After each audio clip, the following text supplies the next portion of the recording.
आता है, जैसे जैसे मानव डेवलप करता गया तो क्या हुआ कि रिसोर्स पर अधिकार के लिए बाउंड्री की बात आई। तो ये बाउंड्री होता क्या है, चलिए क्विकली एकदम देखेंगे हम लोग। ठीक है, तो बाउंड्रीज़ की बात कर रहे हैं तो सिंपली बाउंड्री नहीं लिख रहे हैं हम लोग। क्या लिखना है कि चलिए जो कोई भी बाउंड्री वाला होता है, सीमा का निर्धारण कैसे होता है, एकदम सिंपल से सीमा का निर्धारण। कोई तो तरीका होगा ना इसका, कोई नहीं ना बोल सकता है कि मेरा जहाँ तक हम जीत लिए वो मेरे अधिकार क्षेत्र में है ना, नहीं ना बोल सकता है। बोल सकता है, बोलिए मत। याद नहीं है आपको LAC क्या है? ये लाइन ऑफ एक्चुअल कंट्रोल है क्या इंडिया चाइना के साथ? या क्या हुआ था 1962 में जो युद्ध हुई थी, तो चाइना का सेना जहाँ तक रह गया, हम लोग समझौता कर लिए कि नहीं भाई, जहाँ तक आप पहुँच गए आप समझौता, आप आगे मत बढ़िए, जहाँ तक आपका हो गया वहाँ तक अभी तत्काल आपका अधिकार है उस समझौता के तहत। तो वो एक्चुअल कंट्रोल। अब क्या हो गया कि इसी का तो विवाद होता है लाइन ऑफ एक्चुअल कंट्रोल को लेकर। वो बोलता है कि नहीं यही परमानेंट सीमा है, लेकिन हम लोग समझौता क्या किए थे कि 1962 में कि नहीं, जहाँ तक आप आ गए अभी तत्काल लड़ाई रोक दीजिए, यहाँ तक अभी तत्काल आपका अधिकार है, बाद में हम लोग बैठ कर तय करेंगे। वो कभी तय नहीं हुआ है। ठीक है, LAC। चलिए, तो वो तो बात की बात हो गई, उसको तो डिटेल्स में देख लेंगे। तो हम लोग बात किसकी कर रहे हैं? हम लोग कर रहे हैं सीमा का निर्धारण। अब ध्यान दीजिए कि हम यहाँ टर्म यूज नहीं कर रहे हैं, क्या, बाउंड्रीज।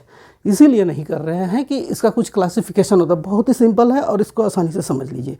तो सबसे पहले सीमा का निर्धारण अगर करेंगे तो क्या क्या मापदंड होगा उसका? तो सबसे पहले चलिए इसको लिखते हैं। एक कैटेगरी क्या हो गया? तो बाउंड्रीज।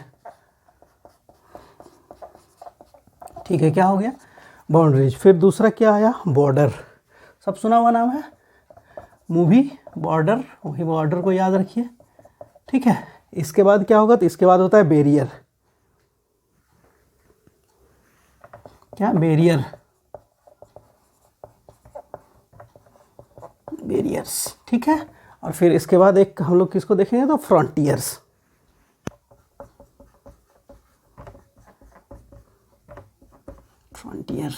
फ्रंटियर्स। ठीक है, चलिए देखिए, हम लोग सीमा के निर्धारण में सुनते हैं ना, ये बाउंड्री भी मेरा है, कोई बोलता है बॉर्डर मेरा है, बैरियर है, फ्रंटियर है, तो सब क्या है? इसी का क्लासिफिकेशन है। अब पॉपुलर कैसे कैसे कौन सा है तो चलिए जान लेते हैं। तो ये बाउंड्री जो होता है ना, क्या हो गया? बाउंड्रीज आप ज़्यादातर सुने होंगे। तो बाउंड्रीज है क्या? तो बाउंड्रीज क्या हो गया कि ये एक लाइन हो गया, डिवाइडिंग लाइन है ना। ये क्या हो गया? डिवाइडिंग लाइन है। ये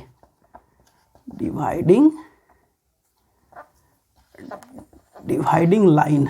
ठीक है, क्या हो गया? कोई रेखा खींच दिए।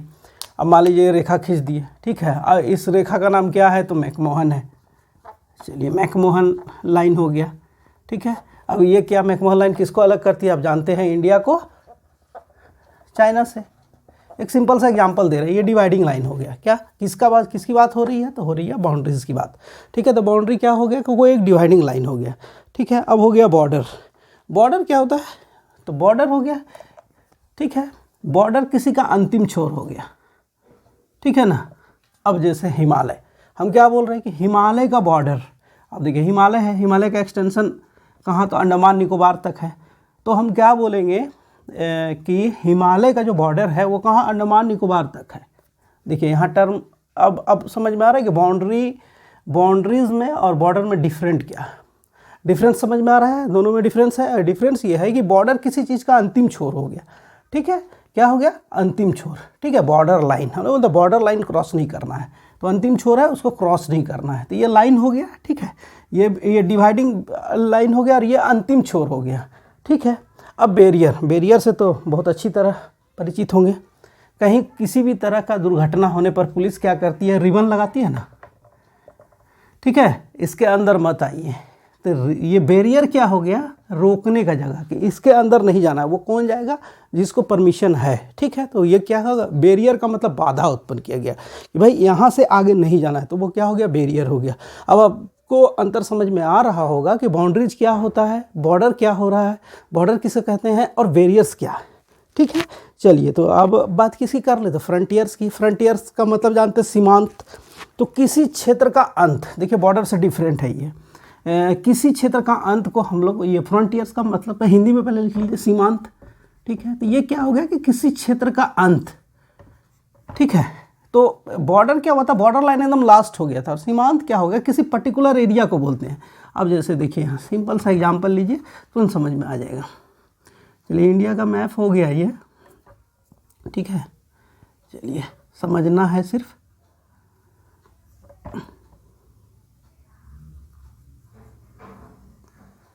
ठीक है, तो यहाँ क्या हो गया, हम लोग इस क्षेत्र को क्या बोलते हैं, नॉर्थ ईस्ट।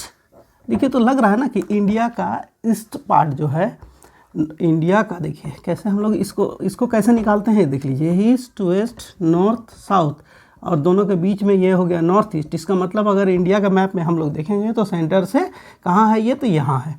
अब देखिए नॉर्थ ईस्ट हो गया। अब इसको क्या हम लोग बोलते हैं, फ्रंटियर कैसे बोलते हैं अभी तुरंत समझ में आएगा। तो ये नॉर्थ ईस्ट बेल्ट हो गया। अब नॉर्थ ईस्ट देखिए, आप ये जानते हैं कि जो इंडियन रेलवे है उसको अलग अलग बोर्ड में डिवाइड किया गया है, उसको रेगुलेट करती है ना। तो नॉर्थ फ्रंटियर रेलवे NFR, समझ में आया, नॉर्थ फ्रंटियर रेलवे, इसका मुख्यालय मालीगांव गुवाहाटी है। ठीक है, तो कहाँ है, गुवाहाटी है, कहाँ, मालीगांव गुवाहाटी। और ये कहाँ, इस एरिया को हम लोग क्या नाम दिए, रेलवे बोर्ड क्या नाम दिया, तो इसको नॉर्थ फ्रंटियर रेलवे, मतलब उत्तर सीमांत रेलवे। वो सीमांत इसीलिए कि हमारा उत्तर की ओर सीमा का अंत का जो क्षेत्र है वो सीमांत हुआ। ठीक है, तो फ्रंटियर और बॉर्डर में डिफरेंस समझ में आ रहा है। तो ये नॉर्थ फ्रंटियर रेलवे, ठीक है, ये क्या हो गया हमारा, मालीगांव गुवाहाटी में जो है ये हमारा रेलवे का बोर्ड है। तो जानते हैं रेलवे में भी कितना बोर्ड है, ऑपरेशनल बोर्ड कितना है, पहले 17 था, 17वां मेट्रो रेलवे बना था, अभी है 18। कितना रेलवे बोर्ड है, 18। याद रखिए, सिंपल सी बात है, 18। यह 18वां कहाँ है, तो 18वां है साउथ कोस्ट रेलवे, इसका जो हेडक्वार्टर है वो विशाखापट्टनम में। चलिए हम लोग बात किसी कर रहे थे, रेलवे बोर्ड की, तो ये है साउथ कोस्ट रेलवे, विशाखापट्टनम में है, 18वां रेलवे का बोर्ड है। चलिए अब किसकी बात हम लोग कर रहे थे, तो फ्रंटियर की। तो फ्रंटियर समझ में आया, तो डिफरेंस समझ में आ रहा है कि बाउंड्रीज क्या होता है, बॉर्डर क्या होता है, बैरियर्स क्या होता है, और फ्रंटियर्स क्या होता है। फ्रंटियर्स का एक और आपके दिमाग में जरूर नाम आ रहा होगा, अगर आप निश्चित रूप से जानते होंगे, हम लोग कहते हैं सीमांत गांधी, है ना। सीमांत गांधी किसको बोला जाता है, तो खान अब्दुल गफ़ार खान को बोला जाता है ना, खान अब्दुल गफ़ार खान को सीमांत गांधी बोला जाता है। हाँ, तो खान अब्दुल गफ़ार खान का संबंध कहाँ से है, तो पाकिस्तान से। और पाकिस्तान में कहाँ, तो खैबर पख्तूनख्वा। तो वो क्या हो गया कि जो खैबर पख्तूनख्वा जो अभी क्षेत्र है उसको नॉर्थ वेस्ट फ्रंटियर एजेंसी बोला जाता था। क्या बोला जाता था, उसको बोला जाता था नॉर्थ वेस्ट फ्रंटियर एजेंसी। ठीक है, इसे समझ में आ रहा है कि ये नॉर्थ और वेस्ट, ठीक है, नॉर्थ वेस्ट में, तो नॉर्थ वेस्ट कहाँ, तो पाकिस्तान का क्षेत्र, पाकिस्तान में कहाँ, तो खैबर, वर्तमान में खैबर पख्तूनख्वा। उस क्षेत्र का लीडर हुआ करता था कौन, खान अब्दुल गफ़ार खान, और उसी को हम लोग क्या बोलते थे, सीमांत गांधी। क्या बोलते हैं, सीमांत गांधी। ठीक है, अब सीमांत गांधी कौन हो गया, तो खान अब्दुल गफ़ार खान। और आप अच्छी तरह से जानते होंगे कि जो भारत रत्न दिया जाता है, तो वो खान अब्दुल गफ़ार खान को 1987 में देश रत्न दिया गया था। खान अब्दुल गफ़ार खान को 1987 में क्या दिया गया, देश रत्न दिया गया। ठीक है, देखिए इसमें सवाल है, देश रत्न दिया गया किसको, सीमांत गांधी खान अब्दुल गफ़ार खान को 1987 में। और देश रत्न जो दिया गया, तो ये पहला विदेशी नागरिक था, भारतीय मूल का नागरिक नहीं, पहला विदेशी नागरिक जिसको देश रत्न दिया गया। कब, 1987, मोस्ट इंपॉर्टेंट, पहला विदेशी जिसको देश रत्न दिया गया, कब दिया गया, तो 1987 में। तो क्या आप जानते हैं कि किसी और दूसरा विदेशी नागरिक को देश रत्न दिया गया है क्या? ठीक है, हमको तो लगता है जानते होंगे। चलिए नहीं जानते हैं तो देख लीजिए, बहुत ही सिंपल है और बहुत एग्जाम में पूछा जा चुका है। जी हाँ, अफ्रीका का गांधी किसको बोला जाता है, नेल्सन मंडेला को। और नेल्सन मंडेला को कब दिया गया था, 1990 में। 1990 में देश रत्न दिया गया किसको, तो अफ्रीका का गांधी, किसको, नेल्सन मंडेला। चलिए, तो सिंपल सी बात थी, आ गया दिमाग में, है ना। अब इसके भूलने का सवाल ही नहीं है। तो हम यहाँ क्या देख लिए, चलिए देखिए, देख रहे हैं हम लोग कि ये बाउंड्रीज को देखें, हम लोग बॉर्डर को देखें, बैरियर्स को देखें, फ्रंटियर को देखें। इसमें इसको समझेंगे अभी तुरंत इंडिया के मैप के साथ, लेकिन उससे पहले देखिए इसमें जो मिला आपको, जो एग्जामिनेशन पॉइंट ऑफ व्यू से मोस्ट इंपॉर्टेंट है, चलिए उसको बहुत ही तेज़ी से देख लीजिए। तो क्या देखना है हम लोग को, फ्रंटियर में सबसे पहले चलते हैं। तो फ्रंटियर तो समझ ही गए, फ्रंटियर में हम लोग NFR की बात किए थे। तो ये रेलवे बोर्ड है, तो 18वां रेलवे बोर्ड कौन सा हो गया, तो साउथ कोस्ट रेलवे। इसका हेडक्वार्टर कहाँ है, तो विशाखापट्टनम में। चलिए फिर बात करते हैं सीमांत की। जब बात कर रहे हैं तो हमारे जहन में जो सबसे पहले बात आती है वह आती है नॉर्थ वेस्ट फ्रंटियर एजेंसी। और नॉर्थ वेस्ट फ्रंटियर एजेंसी का लीडर सीमांत गांधी खान अब्दुल गफ़ार खान, वो पहला विदेशी नागरिक था जिसे 1987 में देश रत्न दिया गया था। और फिर जो दूसरा अफ्रीका का गांधी नेल्सन मंडेला को 1990 में देश रत्न दिया गया था जो विदेश के नागरिक थे। इसका मतलब है कि जो देश रत्न दिया गया अब तक 2 ही विदेश के लोगों को दिया गया है। कौन कौन? इसका ईयर बहुत इंपॉर्टेंट है, तो 1987 में खान अब्दुल गफ्फार खां और 1990 में नेल्सन मंडेला। चलिए अब आगे बढ़ेंगे और हम लोग अब देख लेंगे बॉर्डर्स को। सबसे पहले इंडिया के साथ, इसके बाद वर्ल्ड का इंपॉर्टेंट बॉर्डर्स को भी देखेंगे। चलिए अब देख लेते हैं इंडिया के इंटरनेशनल बाउंड्रीज़ को और उससे जो जुड़ा हुआ डिस्प्यूट्स है उसको समझेंगे। फिर समझेंगे हम लोग किसको? LOC को समझेंगे, LAC को, ठीक है। फिर इनर लाइन परमिट को देखेंगे वो क्या होता है। तो चलिए जब इंडिया के मैप से बात कर रहे हैं तो सबसे पहले क्या देख लिया जाए। तो सबसे पहले तो ये जान लेते हैं ना कि हमारा पड़ोसी देश कौन सा है, ठीक है। चलिए एकदम शॉर्ट फॉर्म में लिखा जाए तो सबसे पहले यहीं से काउंट करना शुरू करते हैं। तो ये क्या हो गया? पाकिस्तान। चलिए फिर यहाँ क्या हो जाएगा? अफ़गानिस्तान, ठीक है। ये हो गया चाइना। चलिए यहाँ हो गया नेपाल, यहाँ हो गया भूटान, ठीक है। ये बांग्लादेश, ठीक, और ये म्यांमार, ठीक है। चलिए अब काउंट कीजिए तो कितना देश हो रहा है एकदम क्विकली। सबसे पहले क्या हो गया? तो Pakistan 1, 2 Afghanistan, 3 China, 4 Nepal, 5 Bhutan, 6 Bangladesh and 7 Myanmar. इसका मतलब क्या हो गया कि भारत के कितने पड़ोसी देश है? 7। इसमें कुछ है ही नहीं, कोई ट्रिक का ज़रूरत नहीं है। आप यूट्यूब में देखिए सब ट्रिक बता रहा है कि किस ट्रिक से याद कीजिए। अरे ट्रिक क्या करना है भाई, हमारा पड़ोसी देश है, हम नहीं जानेंगे उसको, एक बार देखेंगे समझेंगे, हो गया, सीधी सी बात है। तो ये पाकिस्तान हो गया, अफगानिस्तान हो गया, चाइना हो गया, नेपाल हो गया, भूटान, बांग्लादेश और म्यांमार। अब बात आती है कि लेंथ वाइज क्या है। तो देखिए मोस्ट इंपॉर्टेंट है जो पूछा जाता है बार बार, लेंथ वाइज। चलिए तो लेंथ वाइज ही हम यहाँ सीरियल नंबर देंगे तो आपको समझ में आ जाएगी कि सबसे लंबा जो बाउंड्री हमारे साथ कौन बनाता है। तो सबसे जो लंबा बाउंड्री वाल बनाता है हमारे साथ वह है बांग्लादेश। कौन सा देश? बांग्लादेश, ठीक है। और बांग्लादेश जो बाउंड्री बनाती है वो है 4096 किलोमीटर, 4096 किलोमीटर, ठीक है।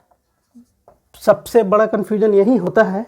कन्फ्यूजन क्या होता है कि जो सबसे लंबा बाउंड्री कौन बना रहा है? बांग्लादेश। जनरली आंसर में हमारा ध्यान कहाँ जाता है? चाइना की ओर। लेकिन याद रखें चाइना जो है वो दूसरा है, ठीक है। और चाइना का जो डिस्टेंस है वो 3488 में 3488 किलोमीटर। चलिए फिर थर्ड में आएंगे तो आएगा पाकिस्तान, ठीक है। तो यहाँ क्लियरली समझ में आ रहा है कि तीसरा कौन हो गया? तो पाकिस्तान। अभी सातों देश को एकदम इजी वे पे दिमाग में रह जाना चाहिए ना, बार बार क्या देखना है? 2 और क्या रटने का तो ज़रूरत ही नहीं है, सिर्फ देखना है ध्यान से। तो 3323 किलोमीटर किसके साथ? तो पाकिस्तान के साथ। चलिए फिर आ जाएंगे हम लोग किसके साथ? चौथा तो नेपाल। और नेपाल के साथ हमारा क्या है? 1751 किलोमीटर, ठीक है। ये किसके साथ हो गया? तो नेपाल के साथ। चलिए फिर 5 में आते हैं तो पाँचवा हमारा क्या है? तो म्यांमार। और म्यांमार के साथ हमारा जो बाउंड्री लगता है वो बाउंड्री कितना है? तो 1643 किलोमीटर, 1643 किलोमीटर। फिर आ जाएंगे 6th में, और 6th में हमारा क्या हो गया? भूटान। और भूटान के साथ कितना है? बहुत ही छोटा सा, 699 किलोमीटर का। तो चलिए अब बताइए कि भारत का जो पड़ोसी देश है उसमें सबसे छोटा बाउंड्री किसके साथ है? सिंपल सी बात है, उत्तर दिख गया होगा, अफगानिस्तान। और अफगानिस्तान के साथ जो हमारा बाउंड्री है वो ओनली 106 किलोमीटर का, ठीक है, ठीक है। तो क्या यहाँ मिल गया हमको? यहाँ मिल गया कि जो सबसे पहले क्या है कि सबसे लंबा हम लोग के साथ जो बाउंड्री कौन सा देश लगाता है? तो बांग्लादेश। चलिए लिख लें यहाँ 1 नंबर। फिर 2 नंबर में कौन सा? चाइना, ठीक है। चलिए लिख लीजिए इसको भी, 2 नंबर चाइना। फिर 3 नंबर में कौन सा आ गया? तो पाकिस्तान, ठीक है। फिर 4 नंबर में कौन सा हो गया? तो नेपाल, ठीक है। 5 नंबर में कौन सा हो गया? तो म्यांमार। 6 नंबर में कौन सा हो गया? तो भूटान। और 7 नंबर में कौन सा हो गया? तो अफगानिस्तान। चलिए अब देखिए आंसर एकदम सिंपली आ रहा है। सबसे पहले पड़ोसी देश तो समझ गए कि हमारा कौन सा है? तो पाकिस्तान, अफगानिस्तान, चाइना, नेपाल, भूटान, बांग्लादेश और म्यांमार, ठीक है। सीधी सी बात है, 7 देश, इसमें याद करने का कुछ है ही नहीं। चलिए अब देखते हैं लेंथ वाइज। तो सबसे लंबा बाउंड्री किसके साथ है? तो बांग्लादेश के साथ, ठीक है। एकदम भूलिएगा मत, ये कन्फ्यूजन वाला क्वेश्चन है। सबसे लंबा बांग्लादेश के साथ, ठीक है।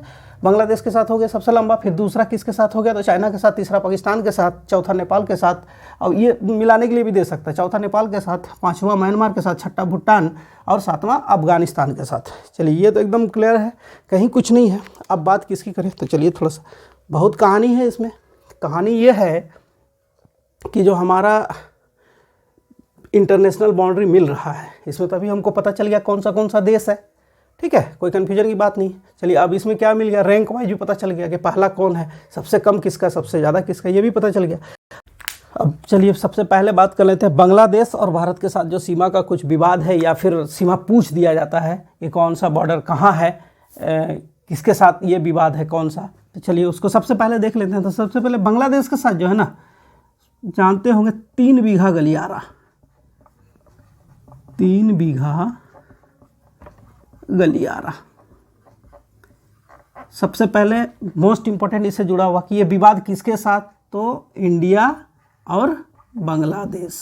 ठीक है, 3 बीघा गलियारा का संबंध किसके साथ हो गया, तो इंडिया और बांग्लादेश के साथ। ठीक है, उसमें क्या था कि देखिए यहाँ मैप में अगर ध्यान देंगे तो ये बांग्लादेश और बीच में इंडिया का कुछ पोर्शन है, यही पोर्शन का है 3 बीघा। ठीक है, मतलब 3 बीघा जो क्षेत्र है इंडिया का, वो बांग्लादेश के बीच में नुकीला जैसा अंदर है। तो उसमें क्या होता है कि बांग्लादेश में इस छोर से इस छोर में जाने के लिए अगर वो सीधे जाए तो आधा घंटा की दूरी होगी, तो वो दिन भर वाली बात है। ठीक है, क्योंकि ट्रांसपोर्टेशन वहाँ बहुत अच्छा नहीं है, तो बहुत सारा समय लगता था। तो बांग्लादेश हमेशा इसका विवाद ये रहा कि वो कहता था कि ये मेरे हिस्से का है। भारत ने भी देखा कि वहाँ के लोगों को वास्तविकता में बहुत कठिनाई है और हम एक सहनशील देश हैं, और हमने उसकी गलतियों को, उनकी कठिनाइयों को समझा, और समझने के बाद सरकार ने यह निर्णय ली कि 3 बीघा जो क्षेत्र है, ये जो क्षेत्र है 3 बीघा, इसको क्या किया कि बांग्लादेश को 99 ईयर्स के लिए लीज पे दे दिया। ठीक है, तो अब क्या हुआ कि ये 3 बीघा गलियारा के कारण जो बांग्लादेश के लोगों को कठिनाई हो रही थी, वो कठिनाई दूर हो गई। विवाद किसका, 3 बीघा गलियारा विवाद बांग्लादेश के साथ, लेकिन वो अब 99 वर्ष के लिए ये जगह लीज में दे दिया गया, जिसका वो उपयोग कर रहा है। ठीक है, सिंपल सी बात हो गई। एक और बांग्लादेश के साथ विवाद था। क्या विवाद था, चलिए देख लीजिए। उसको भी सिंपल है, वो था न्यू मूर आइलैंड। याद आ गया होगा, न्यू मूर आइलैंड। अब जानते हैं भारत और बांग्लादेश के बीच में जो सुंदरवन का क्षेत्र है, वो भारत में भी है और बांग्लादेश में भी है। ठीक है, तो भारत में भी और बांग्लादेश में सुंदरवन का डेल्टा पड़ता है, और गंगा ब्रह्मपुत्र का जो डेल्टा बेल्ट है, दोनों पड़ता है। तो उसमें क्या था कि एक आइलैंड जिसका नाम था न्यू मूर, और इसी न्यू मूर पर बांग्लादेश अपना अधिकार जताता था। पता था नहीं वो बांग्लादेश के, जो वास्तविकता में ये भारत के क्षेत्र में था, लेकिन बांग्लादेश इस पर अधिकार जताता था। और आपको जानकर आश्चर्य होगा कि बांग्लादेश के जो सुंदरवन डेल्टा क्षेत्र है, भारत ने अपने डेल्टा क्षेत्र को बहुत अच्छी तरह से सहेज कर रखा है, लेकिन बांग्लादेश का डेल्टा क्षेत्र की स्थिति इतनी दयनीय है कि खारा पानी जाकर बांग्लादेश के डेल्टा क्षेत्र को बर्बाद करता जा रहा है, और कृषि में भारी गिरावट के कारण ही उसकी जनसंख्या का जो माइग्रेशन है ढाका की हो रहा है। इसलिए ना ढाका का जो पॉपुलेशन डेंसिटी है वो काफ़ी ज़्यादा हुआ है। कारण ये है कि बांग्लादेश का बहुत बड़ा क्षेत्रफल जो डेल्टा बेल्ट में रहता है, वो अब रहने लायक जगह नहीं रह गया है, कृषि योग्य जगह नहीं रह गई, इसलिए पलायन बहुत ज़्यादा हो रहा है। लेकिन भारत ने बहुत अच्छी तरह से संभाल के अपने डेल्टा क्षेत्र को रखा है, और वहाँ वो काफ़ी उपजाऊ भी है। तो ये साइंटिफिक रीज़न है, उसको कभी चर्चा कर लेंगे हम लोग, लेकिन बात हम लोग न्यू मूर आइलैंड की कर रहे हैं। तो ये विवाद कैसे ख़त्म हुआ जान लीजिए। ये एक आइलैंड था, क्या हुआ, विवाद तो हो रहा था, भारत अपना अधिकार जता रहा था कि ये मेरे क्षेत्र में, बांग्लादेश का नहीं, मेरे क्षेत्र में विवाद हो रही थी। लेकिन क्या हो गया, ये आइलैंड ही डूब गया। अब जिसके लिए हम लड़ रहे थे वही ख़त्म हो गया, तो लड़ाई ख़त्म। तो न्यू मूर आइलैंड क्या हुआ कि ये डूब गया, तो आइलैंड ही जब डूब गया तो लड़ाई भी ख़त्म हो गया। तो चलिए, लेकिन आपको याद क्या रखना है, ध्यान में क्या रखना है कि न्यू मूर आइलैंड और 3 बीघा गलियारा का संबंध किससे है, तो बांग्लादेश से। न्यू मूर आइलैंड और 3 बीघा गलियारा का संबंध किससे है, तो बांग्लादेश से। विवाद की बात कर रहे हैं, भारत का सीमा निर्धारण में जो विवाद है उसकी बात कर रहे हैं। ठीक है, अभी देख लेंगे हम लोग, जो भी विवाद है सब हमारे अभी जेहन में आएगा और आसानी से इसको समझेंगे भी। ठीक है, चलिए अब आ जाते हैं पाकिस्तान। ठीक है, चलिए, तो पाकिस्तान में तो सबसे पहले 1947 वाली स्थिति में आते हैं। चलिए यहाँ एक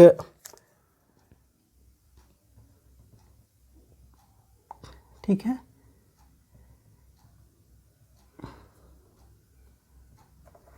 ये हम 1947, अब जान रहे हैं कि जब भारत और पाकिस्तान का बंटवारा हुआ, इसके बाद पाकिस्तान अपना अधिकार जम्मू एंड कश्मीर में जताना चाह रहा था, और वो प्रत्यक्ष रूप से तो नहीं लेकिन अप्रत्यक्ष रूप से अपने सेना को आम नागरिक के भेष में जम्मू एंड कश्मीर में, उन्हें कश्मीर क्षेत्र में इंटर करवाया और फिर युद्ध आरंभ हुआ और उस युद्ध में अंततः पराजय तो स्वाभाविक रूप से पाकिस्तान का ही होना था।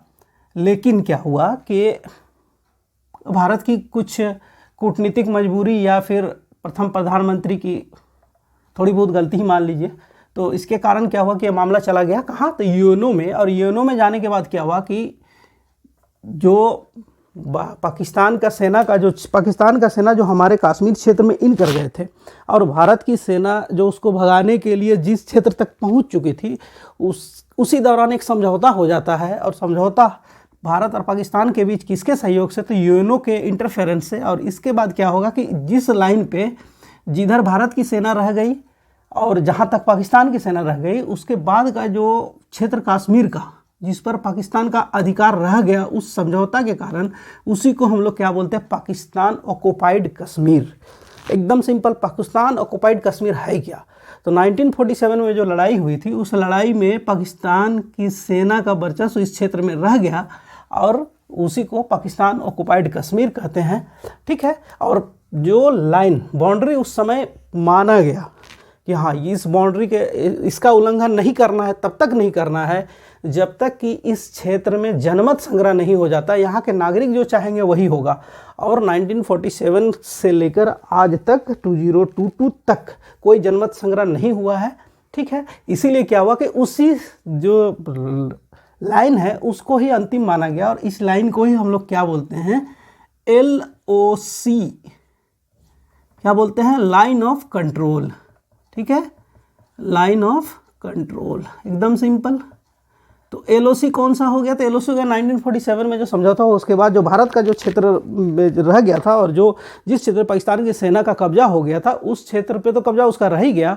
तो उसी क्षेत्र में क्या हुआ कि जो बॉर्डर मान लिया गया, उस बॉर्डर को ही हम लोग क्या बोलते हैं, LOC। क्या बोलते हैं, LOC। चलिए, तो हम लोग बात कर रहे हैं LOC की, तो LOC समझ में आ गया। चलिए, तो जब पाकिस्तान से बात कर रहे हैं तो आप जान रहे हैं कि बांग्लादेश उस समय पूर्वी पाकिस्तान था। ठीक है, बांग्लादेश उस समय पूर्वी पाकिस्तान था और भारत और पाकिस्तान के बीच कोई रेखा खींचा गया था। ठीक है ना, क्या, एक बाउंड्री, बॉर्डर लाइन, बाउंड्री। तो बाउंड्री जो खींचा गया, उस बाउंड्री का नाम क्या है, चलिए यहाँ लिख लेते हैं तुरंत, एकदम सिंपल सा है। भारत पाकिस्तान के बीच जो था, इसमें भूलिए नहीं पूर्वी पाकिस्तान की भी बात है। हाँ, अभी दिखा देंगे मैप में कि कहाँ था ये।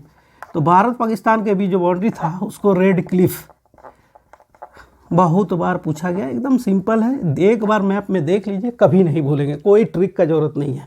रेड क्लिफ, क्या भारत पाकिस्तान के बीच क्या हो गया, एक बाउंड्री लाइन खींचा गया और उसको क्या बोला गया, रेड क्लिफ लाइन। और रेड क्लिफ लाइन किसको अलग कर रहा था, तो भारत से पाकिस्तान को। तो इसका मतलब हो गया ये पाकिस्तान को अलग किया, यहाँ पाकिस्तान है, तो ये जो बाउंड्री लाइन है ये कौन सा हो गया, तो यही हो गया रेड क्लिफ।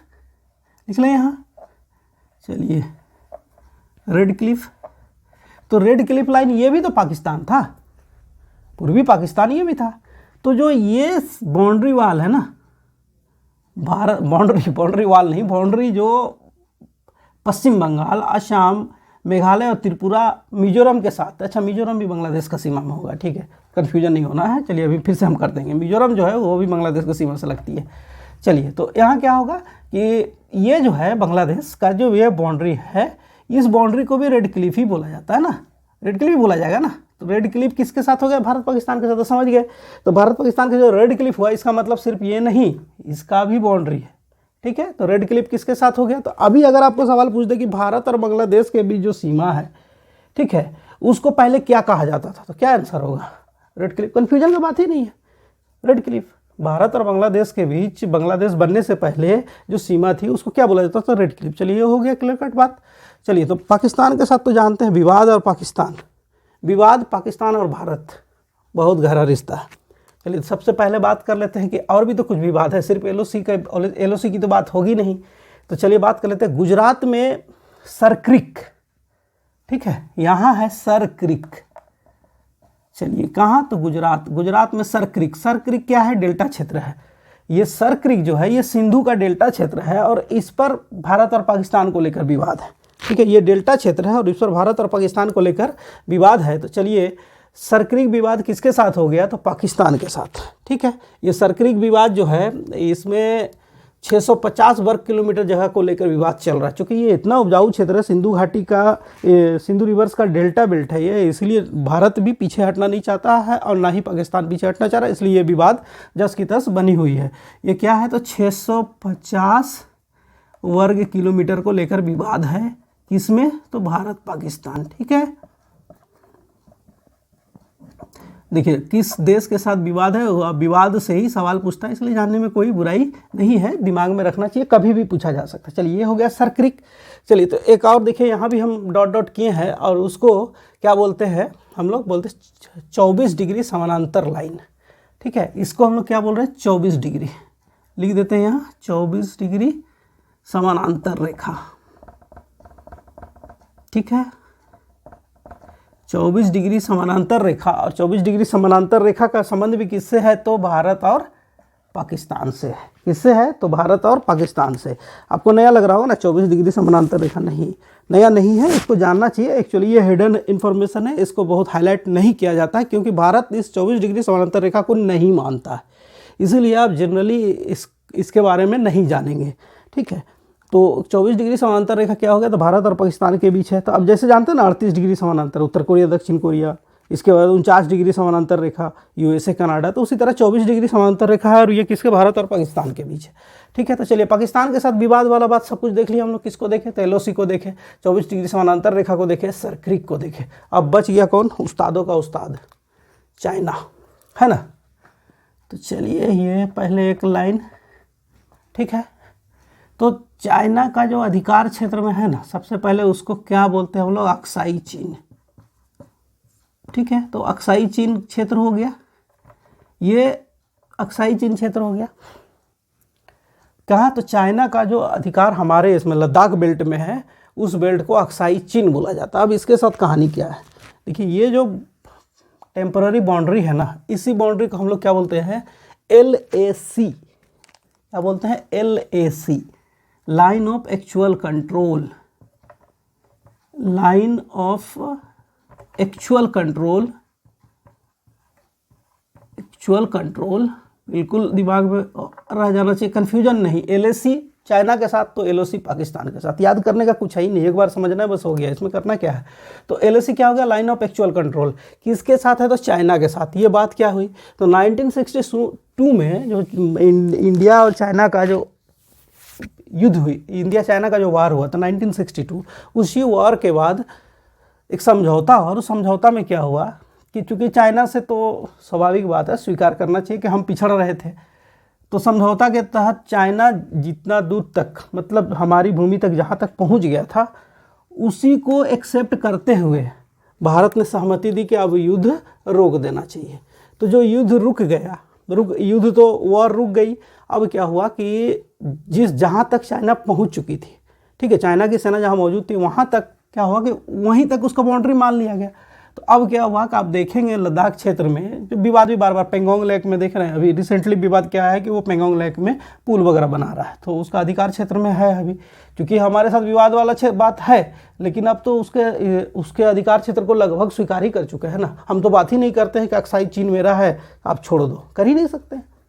तो क्या होगा कि ये जो है क्षेत्र, इसी को हम लोग क्या बोलते हैं, लाइन ऑफ एक्चुअल कंट्रोल। और लाइन ऑफ एक्चुअल कंट्रोल कब बनी, तो ये 1962 के में जो इंडो चाइना का वार हुआ था उसके बाद से। ठीक है, तो देखिए यहाँ सिंपल सी बात आ गई, लाइन ऑफ एक्चुअल कंट्रोल किसके साथ, तो चाइना के साथ। लाइन ऑफ कंट्रोल किसके साथ, तो पाकिस्तान के साथ। अब देखिए एक और बात कि चाइना और इंडिया के बीच जो बॉर्डर है, चलिए यहाँ लिख लेते हैं, भारत और चीन के बीच जो बॉर्डर लाइन खींचा गया है, बाउंड्री लाइन है, लाइन ऑफ एक्चुअल कंट्रोल को छोड़कर, ठीक है, तो उसको क्या बोला जाता है, बताइए, अरे जान रहे हैं, ठीक है, उसको हम लोग क्या बोलते हैं, मैकमोहन, मैकमोहन लाइन बोलते हैं ना, मैकमोहन, चाइना और इंडिया के बीच मैकमोहन लाइन। चलिए तो जब लाइन ही लिख रहे थे, एक और लिख लेते हैं ना, इंडिया और अफगानिस्तान के साथ डुरंड लाइन, ठीक है, डुरंड। चलिए तो देख लेते हैं कहाँ कहाँ है सिचुएशन। तो डुरंड तो यहाँ होगा, सिंपल सा, इसमें तो कुछ देखना ही नहीं है, अभी हमारे कब्जे में है या नहीं है वो तो आप समझ ही गए। चलिए तो अब आगे बढ़ते हैं। तो मैकमोहन देख लीजिए, तो मैकमोहन कहाँ कहाँ है, तो ये हिमाचल प्रदेश, उत्तराखंड, ठीक है, यहाँ से यहाँ, और फिर ये यहाँ अरुणाचल प्रदेश, ठीक है। मैकमोहन लाइन हो गया, ये किसके साथ, तो चाइना के साथ। तो यहाँ अभी हम लोग चलिए एकदम क्विकली रिवाइज कर लेते हैं। चलिए यहाँ से शुरू करते हैं। तो पाकिस्तान के साथ हमारा जो विवाद है, सबसे पहले पाकिस्तान के साथ जो हमारा बाउंड्री वाला है उसको क्या बोलते हैं, तो रेड क्लिफ बोलते हैं। पाकिस्तान के साथ जो हमारा विवाद है, सरक्रिक विवाद, ठीक है। इसके बाद 24 डिग्री समानांतर रेखा भारत पाकिस्तान को अलग करती है, मोस्ट इंपॉर्टेंट 24 डिग्री समानांतर रेखा भारत पाकिस्तान को अलग करती है। फिर आगे बढ़ेंगे हम लोग। LOC क्या है, तो पाकिस्तान में जान ही रहे 1947 युद्ध के बाद जो सेना के जो पोजीशन था उसी पोजीशन को मान लिया गया है यूएनओ के हस्तक्षेप से। फिर आ जाएंगे हम लोग अक्साई चीन, 1962 वार के बाद जो चाइना का हमारे क्षेत्र में जो अधिकार रह गया वो क्षेत्र को अभी तक हम लोग मान ही चुके हैं, वही अक्साई चीन है। लाइन ऑफ एक्चुअल कंट्रोल उसको डिवाइड करती है। फिर जैसे आगे आएंगे तो चाइना और इंडिया के साथ जो बॉर्डर है उसको मैकमोहन लाइन बोलते हैं, ठीक है। फिर आ जाएंगे हम लोग बांग्लादेश के साथ जो विवाद है वो क्या है, तो 3 बीघा गलियारा और न्यूमुर आइलैंड, जो मोस्ट इंपॉर्टेंट विवाद है उसको जान लेना जरूरी है। अच्छा, उस समय एक मिस्टेक हो गया था, फिर से रिवाइज कर देते हैं कि जो बांग्लादेश है ना, बांग्लादेश के साथ जो राज्य मिलती है वो वेस्ट बंगाल, असम, मेघालय, त्रिपुरा और मिजोरम, ठीक है। मिजोरम मिस हो गया था उस समय। चलिए फिर से एक बार देख लीजिए, बांग्लादेश के साथ जो स्टेट मिलती है वेस्ट बंगाल, असम, मेघालय, त्रिपुरा और मिजोरम। चलिए तो इस तरह भारत का सीमा विवाद और कौन सा सीमा बनाती है सारा कुछ देख लिए। चलिए इसमें थोड़ा सा देख लेते हैं। देखना क्या है, देखना है इनर लाइन परमिट क्या होता है। सुनते हैं ना, इनर लाइन परमिट, ठीक है। ILP बहुत विवाद होता है इसको लेकर। चलिए यहाँ देख लेते हैं, ILP जानना चाहिए। ILP हो गया इनर लाइन परमिट। ये है क्या, तो इनर लाइन परमिट देश के अंदर भी कुछ ऐसा क्षेत्र है जहाँ जाने के लिए आपको ये लेना पड़ेगा। वास्तविकता में सुनने में भी खराब लगता है कि हम अपने देश के अंदर अगर कहीं जा रहे हैं उसके लिए हमको परमिट लेकर जाना पड़ेगा किसी क्षेत्र में जाने के लिए। एक्चुअल में नहीं होना चाहिए, ठीक है, लेकिन है, वास्तविकता है। तो इनर लाइन परमिट जो है, इनर लाइन परमिट कहाँ ज़रूरत पड़ता है इनर लाइन परमिट का, तो आप जानते हैं लद्दाख जो मोस्ट वर्तमान में तो बाइकिंग के लिए तो सबसे फेवरेट डेस्टिनेशन है लद्दाख बेल्ट। और आप लद्दाख में जो रिमोट एरिया जाते हैं जो कि पाकिस्तान या अक्साई चीन बेल्ट में चाइना के आसपास का बॉर्डर क्षेत्र है, तो उस क्षेत्रों में जाने के लिए आपको ILP लेना पड़ता, ठीक है। तो वो ILP क्या हो गया, इनर लाइन परमिट। लेकिन लद्दाख सरकार केंद्र शासित प्रदेश बनने के बाद लद्दाख सरकार ने यह निर्णय लिया कि टूरिज्म को बढ़ावा देने के लिए इनर लाइन परमिट को समाप्त कर देना चाहिए। तो अगस्त 2021 से, मोस्ट इम्पॉर्टेंट, अगस्त 2021 से ILP का ज़रूरत लद्दाख में नहीं है। कब से, अगस्त 2021 से। उससे पहले जो गए हैं उनको ILP लगेगा, लेकिन अब ILP नहीं लगेगा। इनर लाइन परमिट की ज़रूरत लद्दाख में समाप्त हुई अगस्त 2021 से। लेकिन और कुछ राज्य हैं जहां इनर लाइन परमिट की ज़रूरत पड़ती है, तो चलिए देख लेते हैं उसको। तो इनर लाइन परमिट की जो ज़रूरत पड़ती है वो नॉर्थ ईस्ट के स्टेट्स हैं, और ILP वाले जो स्टेट्स हैं, चलिए इनर लाइन परमिट, चलिए अरुणाचल प्रदेश, नागालैंड, मणिपुर और मिजोरम। तो ILP कहाँ हो गया, चलिए नॉर्थ ईस्ट में अरुणाचल प्रदेश, नागालैंड, मणिपुर और मिजोरम, ठीक है। तो अभी इनर लाइन परमिट, सवाल, इनर लाइन परमिट कितने राज्यों में, तो 4 राज्यों में। इनर लाइन परमिट को किसने हटाया, तो लद्दाख ने हटाया। तो इस तरह क्या होता है कि बाउंड्री जो हम लोग देख रहे थे अभी बाउंड्रीज को पहले डिटेल्स में, इससे जुड़ा हुआ कोई भी सवाल संभवतः आपसे नहीं छूटेगा और ना ही आपको किसी ट्रिक की ज़रूरत है इसको समझने के लिए।